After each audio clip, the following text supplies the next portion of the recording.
नमस्कार, good evening. आज evening में स्वागत की कड़ी में आरजेस लवली चंदानी, जिन्होंने इस आरजेस राजस्थान न्यायिक सेवा में 7वीं रैंक प्राप्त की, 7th रैंक, उसके लिए बहुत बहुत बधाई, शुभकामनाएं। और इनके ब्रदर अरुण कुमार, दोनों भाई बहन हैं, इन्होंने 103 रैंक प्राप्त की, 103। दोनों को इस सफलता के लिए बहुत बहुत बधाई, शुभकामनाएं। दोनों बहन भाई का ये तीसरा अटेम्प्ट था। इन्होंने जेएलओ का इंटरव्यू भी दिया, आरजेएस का भी दिया, और आरजेएस में 3rd अटेम्प्ट में दोनों ने सफलता प्राप्त की। और लवली के फर्स्ट पेपर में 56.5 मार्क्स स्कोर किया और सिविल में 61.5। इनको लैंग्वेज में हिंदी में 27 नंबर मिले और इंग्लिश में 15 नंबर और इंटरव्यू में 22 नंबर प्राप्त किए। तो बहुत अच्छे स्कोर प्राप्त किया। और अरुण कुमार ने लॉ पेपर फर्स्ट में 51.5 और क्रिमिनल में 62.5। बाद वाला इन्होंने भी क्रिमिनल में बस 61.5 है और सिविल में लवली के ज्यादा है, 55 है, इनके 51.5 है। क्रिमिनल में दोनों के लगभग बराबर हैं, बट अरुण कुमार के लैंग्वेज में हिंदी में 19 और इंग्लिश में 10 और इंटरव्यू में 18 नंबर है। यानी लैंग्वेज में नंबर कम आने से थोड़ी जो रैंक है नीचे चली गई, बट दोनों बहन भाई हैं, दोनों को तीसरे अटेम्प्ट में एक साथ सफलता मिली। इसके लिए बहुत बहुत शुभकामनाएं, बधाई। ये दोनों हमारे यहाँ आरजेएस मेंस बैच में जुड़े थे, फाउंडेशन बैच के स्टूडेंट नहीं है। लवली और अरुण कुमार दोनों 2 महीने का हमने जो आरजेएस मेंस का जो प्रोग्राम चलाया था उसमें जुड़े थे। उन्होंने सारा मेंस का जजमेंट राइटिंग है, लॉ क्लासेज है, और स्पेशली जो टेस्ट सीरीज है, इन्होंने पूरे टेस्ट पेपर सुबह से शाम तक लाइब्रेरी में बैठकर सारे पेपर लिखे हैं इन्होंने। और जेएलओ के इंटू प्रोग्राम में भी थे ये, जेएलओ का भी इन्होंने इंटू दिया, बट इनके लिए आरजेएस बनना था, जेएलओ में इनका हुआ नहीं। बट दोनों भाई बहन के लिए एक साथ एक ही बैच में आरजेएस बनना लिखा था। इसके लिए बहुत बहुत शुभकामनाएं, बधाई। पहले लवली का स्वागत करूंगा मैं और शुभम सर। आपने 7वीं रैंक प्राप्त की, बहुत अच्छी रैंक है। 7th रैंक टॉप रैंक की होती है, लॉ में उतने ही नंबर है जितने टॉप रैंकर्स के, लगभग बराबर। इसके लिए बहुत बहुत शुभकामनाएं, बधाई। शुभम सर स्वागत करेंगे और आप लोग भी आ जाओ स्वागत के लिए। अरुण कुमार को बहुत बहुत बधाई, शुभकामनाएं। ये बड़ा चिंतित था जब ये आरजेएस मेंस में आया कि सर हमारा इस बार आप करवाए दो, बहुत तंग आ गए दोनों बहन भाई। तो फिर मैंने कहा 2 महीने हमें आप पूरे दे दो और जो हमारा मेंस का जो प्रोग्राम है, जितने भी टेस्ट पेपर है वो पूरे लिखो और पूरे चेक कराओ। शुभम सर भी अरुण का स्वागत करेंगे। हाँ, आ जाओ।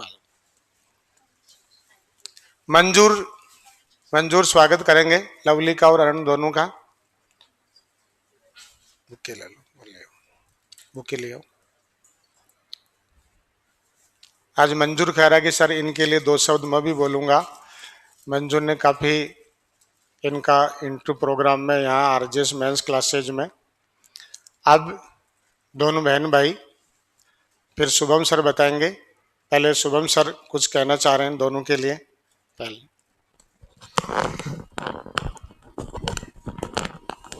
एक तो मुझे बहुत खुशी हो रही है कि दोनों ने बहुत ही ज्यादा स्ट्रगल किया है और गिरना उठना उसके बाद कोई जीतता है तो उसका मजा ही अलग होता है।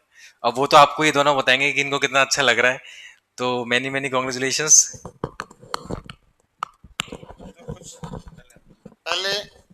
पहले अरुण जी कुछ बताएंगे आपको अपने सक्सेस के बारे में और फिर लवली।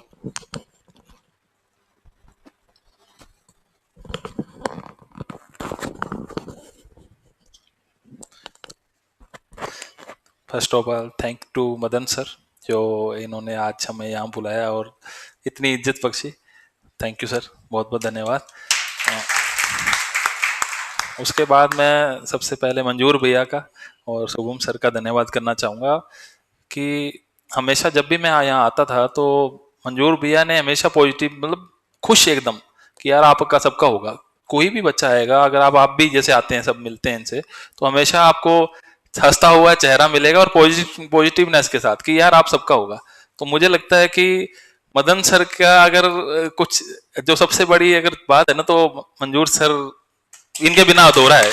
ये मतलब स्वास्थ्य एकेडमी है ना, मंजूर सर के बिना अधूरी है, ये मेरा ये मानना है।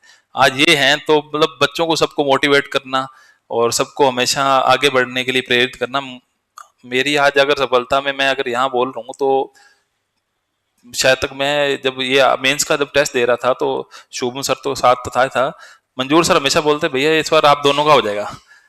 मेरा जेलो का मैंने इंटरव्यू दिया था तो इन्होंने तब भी यही बोला था आप हो जाए, मतलब पॉजिटिवनेस हमेशा भी, हाँ यार फोर्स लगा के रखते थे।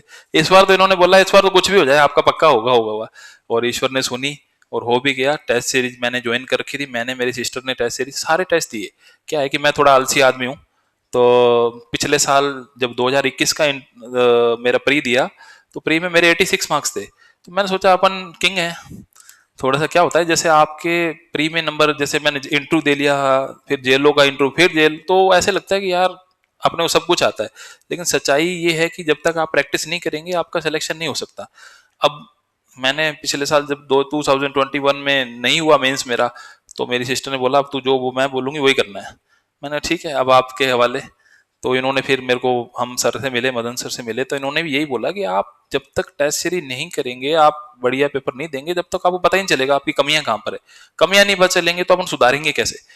तो मुझे भी लगा बात तो सही है, और इन्होंने बोला कि आपको एक एक पेपर चेक करना, और मैं खुद चेक करूंगा। एक सबसे बड़ी बात मैं ये मानता हूँ कि टीचर को पता चल जाता है कि कौन बनने वाला है, जितना मैं जानता हूँ। इन्होंने कई बच्चों को भी बोला था और सबके हो गया, सिलेक्शन भी हो गया। आप में से अभी मैं आप बताऊं को, अभी ये आप किसी के लिए बोलेंगे तो इनको कहते हैं ना कि किसी को पता, टीचर को पता होता है कि कौन बनने वाला है। तो मैं तो चाहता हूँ आप भी मेहनत करते रहिए और टच में रहते रहिए, बाकी ये बोलते हैं वो करते जाइए। हाँ टेस्ट सीरीज आप जरूर दीजिए अपने को। जैसे मैं आपको बताऊं कि यार मुझे लगता था यार टेस्ट सीरीज देंगे 0 नंबर आ जाएंगे, बेइज्जती होगी, बेइज्जती होने दीजिए। क्योंकि मैं अगर इंटरव्यू की बात करूं तो इस बार मेरा इंटरव्यू में 1-2 क्वेश्चन मुझे नहीं आ रहे थे, लेकिन मैंने 3 इंटरव्यू दे रखे थे। तो मुझे क्या है कि वहां पर इतना फर्क नहीं पड़ा। वो बोल रहे थे, मेरे को डराया भी उन्होंने, ऐसी बात नहीं है कि कोई बीच बीच में मेरे को डांटा उन्होंने इंटरव्यू में, यार ऐसे कैसे बोल रहा है, यार ऐसे कैसे बोल। तो मैं हंस रहा था, मैं सॉरी सर, प्यार से। तो उसका मेरे को इतना बेनिफिट मिला कि मेरे को 18 मार्क्स दे दिए। नहीं तो कई बच्चों के जैसे अपन डर जाते हैं, डरते क्यों है कि मॉक इंटरव्यू नहीं दिए या प्रैक्टिस नहीं की।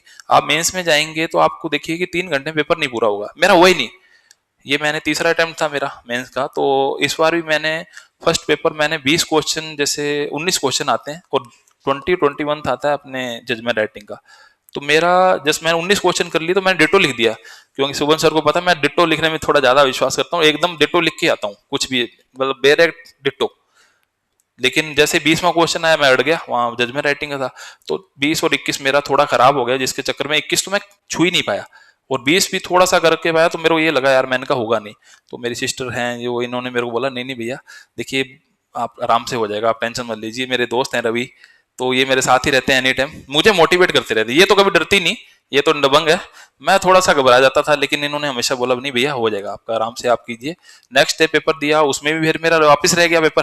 तो मैंने कहा यार ये तो काम खराब है भाई, क्योंकि क्या होता है जब अपन पेपर छूट जाता है ना तो ऑटोमेटिकली डिप्रेशन आता है। आपके सबके आएगा, कभी फेल हो गए, कभी नहीं हो रहा। तो आप उस टाइम अगर आपने अपने आप को संभाल लिया तो आप ऑटोमेटिकली आगे बढ़ जाएंगे। बस वो ही एक वक्त होता है, उस टाइम आपको ऐसे लोगों की जरूरत है जो आपके दोस्त हैं या बहन हैं।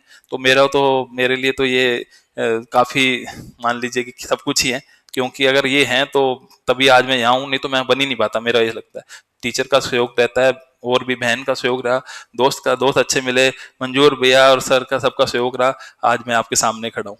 बस यही है कि लास्ट में यही कहना चाहूंगा कि पढ़ाई कीजिए लेकिन टेस्ट सीरीज जरूर दीजिए और पॉजिटिव माइंड रखिए। देखिए क्या होता है कि इन्होंने हमेशा मेरे को बोला भैया मैं टॉप ही करूंगी, इन्होंने वही सोचा टॉप कर लिया। मैंने सोचा नहीं कभी, मैंने कहा पास हो जाए बहुत है। तो मैं 103 पे पहुंच गया। भाई रहते तो साथ ही हैं भाई, साथ ही तैयारी कर रहे हैं सब कुछ। वो मैं हमेशा इसको बोलता था, what you think you become, आप जो सोचोगे आप बन जाओगे, पॉजिटिव रहिए। जैसे मैं आपको एक और लास्ट बात बताना चाहूंगा, जैसे मेरे को ना किसी ने बोला था कि यार आप ना फेल और पास का दोनों का नहीं सोचना, आपको पास सोचना है। कभी ये लगे ना आपको कि यार फेल हो रहे हो, आप सोचो मत, आप तो सिर्फ ये सोचो कि अपने को पास पास पास पास पास पास पास, और अपना थोड़ा गोल हाई बना के चलिए। पहले मैं सोचता था कि 300 में से 150 आ जाए बहुत है, 150 सोचेंगे तो 150 तो आएंगे ही नहीं कभी। आपके नंबर कितने आएंगे, 125 130 आएंगे। इस बार मैंने सोचा अपन 250 नंबर लेके आएंगे, तो 250 का सोचा, तब जाके 160 61 आए हैं। तो आपका गोल हाई बना के चलिए। हो सकता है अभी आप में सोचेंगे यार इतने तो आ ही नहीं सकते, जब आप ये सोचिए कि टॉपरों के आ सकते हैं, फिर अपने क्यों नहीं आ सकते, पढ़ते तो अपन भी उतना ही है। बस उनमें और इनमें अपने बस एक प्लानिंग का फर्क होता है।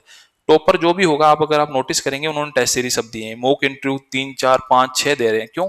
आपका डर खत्म करने के लिए। मैंने मॉक इंटरव्यू पहले मैं देता नहीं था, वहां जाते टेंशन हो जाती, गेट के बाहर बैठते पसीने आ जाते हैं। लेकिन इस बार ये नहीं था, इस बार क्या मॉक इंटरव्यू दे रखे थे, सर से दिए, इन्होंने बताया कि आप ये कमी सुधारो। टेस्ट सीरीज में तो हमने इस बार इतना अच्छा किया, मुझे मतलब खुद को खुशी हो रही है। और वहां वही क्वेश्चन सेम आ गए, तो सेम तो डिट्टो लिखने ही लिखने थे। तो तभी आप देखिए कि 61.5 मेरे आगे, मुझे खुद को विश्वास नहीं हो रहा इतने भी नंबर आते हैं। मैं तो सोचता 50 55 आ जाए बहुत है, लेकिन बस प्रैक्टिस इतनी अच्छी हुई कि ऑटोमेटिकली नंबर आ जाए। बाकी आप सबको भी best of luck, thank you.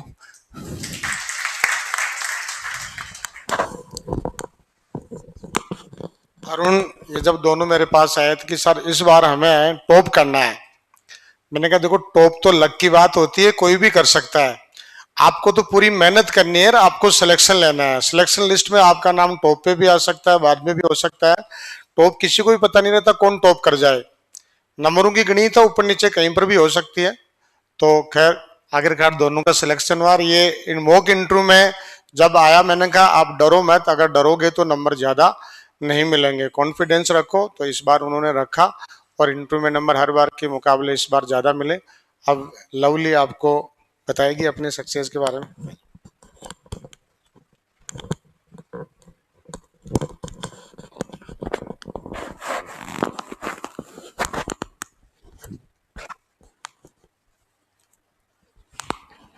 ठीक है।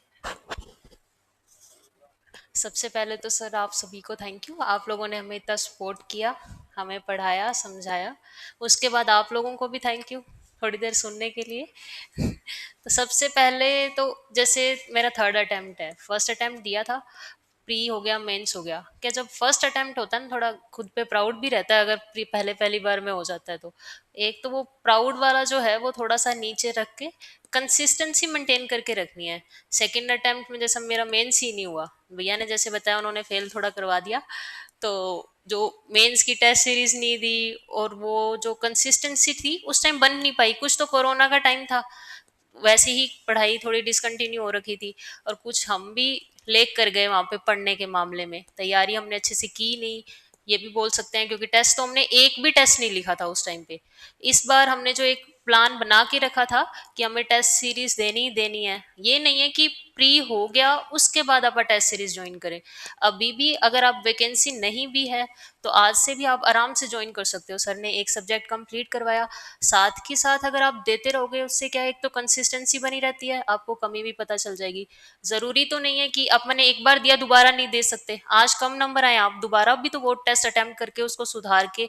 तो अब केस लॉज की जैसे बात रहती है, तो मेरे को इतने केस लॉज वगैरह याद नहीं रहते, जो थोड़े बहुत जो ये लैंडमार्क जजमेंट्स रहते हैं जो चले आ रहे हैं सबको याद होते हैं, बस वही उतना ही याद रहता है मेरे को। मैंने ना ही कभी ज्यादा किया, कोशिश भी नहीं करी, ज्यादा करने के चक्कर में जो आता है वो भी रह जाता है। इसलिए मेरा ये रहता है कि एक तो बेयर एक्ट की जो जितना है जितना पहले करें वो कर लें पहले, हाँ भी इतना तो आना चाहिए पहले, बाद में ये जो केस लो वगैरह करना ये मेरे को थोड़ा ये लगता है कि एक्स्ट्रा चीज है। उसके बाद जो भी प्रैक्टिकल वाले क्वेश्चंस आते हैं उसके लिए भी बुक्स आती हैं काफी सारी, सिंगल वाली नहीं, एक दो छोटी मोटी और बुक्स आती हैं, उनमें थोड़ा दिया होता है, आइडिया हो जाता है कितना कितना लिखना है, उससे भी काफी हेल्प मिलती है। बाकी जैसे हिंदी ऐसे और इंग्लिश ऐसे, वो दोनों भी जैसे अभी क्लास चल रही है, अभी से आप प्रैक्टिस करेंगे तो उसका ज्यादा बेनिफिट मिलता है। अगर एग्जाम टाइम में वैसे भी प्रेशर बहुत रहता है, उस टाइम पे लिखोगे पैटर्न सीखोगे करोगे, गलती इतनी आप निकाल नहीं पाते, तो कम हो नहीं पाता। हमने फर्स्ट अटेम्प्ट में यही किया था, प्री होने के बाद हिंदी इंग्लिश ऐसे की तैयारी की थी, तो उस चक्कर में वहाँ पे मार्क्स बहुत हमारे तब लैंग्वेज में कम थे। सेकेंड अटेम्प्ट में लैंग्वेज में अच्छा है, तो लॉ में हमने प्रैक्टिस नहीं की तो लॉ में चले गए। इस बार हमने सारा का सारा इक्वल लेके रखा, लॉ की भी अच्छे से प्रैक्टिस करी टेस्ट सीरीज की उससे, और हिंदी इंग्लिश की भी अच्छे से प्रैक्टिस करी। तो हिंदी वैसे भी मेरी थोड़ी ठीक है, तो मेरे अच्छे नंबर थे उसमें भी, और लॉ में भी प्रैक्टिस के कारण अच्छे आ गए। रिवीजन करते रहो, कंसिस्टेंट रिवीजन करनी। ये नहीं है कि 10 घंटे पढ़ना, 12 घंटे वाला तो कोई नहीं है, घड़ी देख के पढ़ने का तो कोई सेंस नहीं है अगर याद ही नहीं हो रहा तो 6-7 घंटे भी डेली पढ़ो, अगर समझ में आ रहा है उतना भी इनफ है। यही है। Thank you.